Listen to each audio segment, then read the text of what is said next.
जय हिंद दोस्तों, कैसे हैं आप सब। दोस्तों, बिहार को जिस तरह वंदे भारत की सौगात भारतीय रेलवे दे रही है, उसी तरह अब उत्तर प्रदेश को भी लगातार वंदे भारत की सौगात अब मिलने जा रही है, जिसमें एक रिपोर्ट निकलकर सामने आया है कि गोरखपुर से पटना के बीच वंदे भारत का परिचालन भारतीय रेलवे शुरू करने जा रही है। तो इस वीडियो के अंदर मैं आपको बताने वाला हूँ कि इसका परिचालन आपको कब से देखने को मिलने वाला है।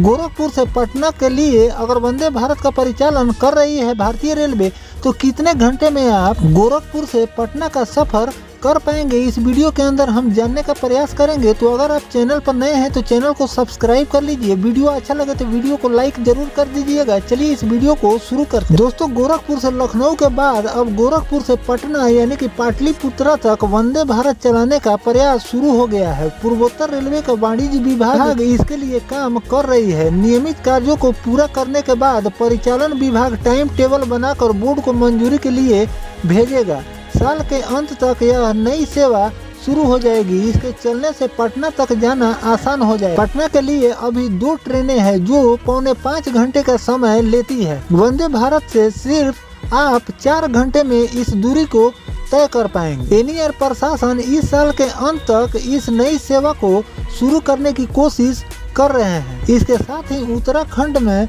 टनकपुर, नई दिल्ली और काठगोदाम से नई दिल्ली रूट पर भी वंदे भारत ट्रेन चलाने की तैयारी चल रही है। गोरखपुर से पटना यानी कि पाटलिपुत्रा के लिए अभी 2 ट्रेनें हैं। एक लखनऊ गोरखपुर पाटलिपुत्रा और दूसरी गोरखपुर पाटलिपुत्रा एक्सप्रेस।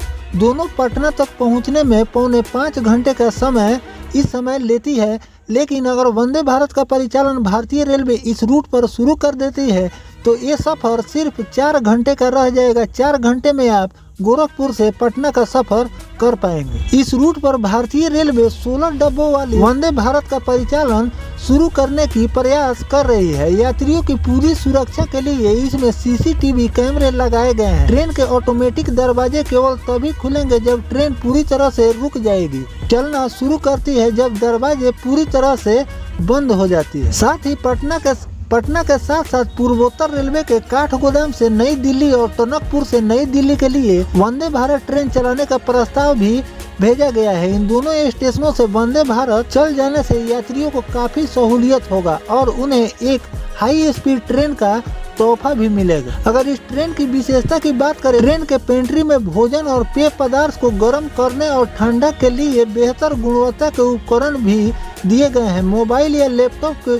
आसानी से चार्ज करने के लिए कोच के हर सीट पर सॉकेट उपलब्ध कराए गए हैं। तो इन सभी सुविधाओं से लैस इस रूट पर 16 कोच वाली वंदे भारत का परिचालन भारतीय रेलवे शुरू करने की प्रयास कर रही है, जो कि आपको इस महीने के आखिरी तक देखने को मिलेगा, ऐसा सूचना निकल कर सामने आ रहा है। फिलहाल इस रूट पर अभी 2 ट्रेनें भारतीय रेलवे चला रही है, जिसमें आपको लमसम 5 घंटे का समय गोरखपुर से पाटलिपुत्रा के बीच लगता है। लेकिन इस पर वंदे भारत का परिचालन भारतीय रेलवे शुरू कर दे रही है तो महज 4 घंटे में ये सफर आपका पूरा हो जाएगा। इस रूट पर 16 कोच वाली वंदे भारत का परिचालन भारतीय रेलवे शुरू करने का प्रयास कर रही है, इसलिए कि ये जो रूट है ये बहुत ही ज्यादा बिजिएस्ट रूट है। लोगों का आना जाना इस रूट पर हमेशा लगा हुआ रहता है। इसीलिए इस रूट पर 8 कोच वाली वंदे भारत को नहीं बल्कि इस पर 16 कोच वाली वंदे भारत का परिचालन भारतीय रेलवे शुरू करने जा रही है। तो इस रूट के बारे में आपका क्या राय है, कमेंट सेक्शन में जरूर बताइएगा। हम मिलते हैं किसी नेक्स्ट टॉपिक कोई नई जानकारी के साथ। तब तक अपने भाई को दीजिए इजाजत। जय हिंद, जय भारत, वंदे मातरम।